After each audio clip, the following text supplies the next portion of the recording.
Hello friends, म करण थापा नेपालगञ्जदेखि। मैले भैरवादेखि सामान मगाएको थिएँ। सामान अहिले सकुशल मेरो हातमा आएको छ। अहिले मैले सामान देखाउँदैछु हजुरहरूलाई। सामान चाहिएको खण्डमा हजुरहरूले पनि भैरवादेखि मगाउन सक्नुहुन्छ। भैरवादेखि सामान अहिले मेरो हातमा सकुशल आइपुगेको छ।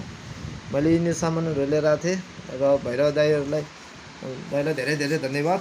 र सकुशल सामान पनि मेरो हातमा आएकोमा म पनि साह्रै एक्साइटेड छु।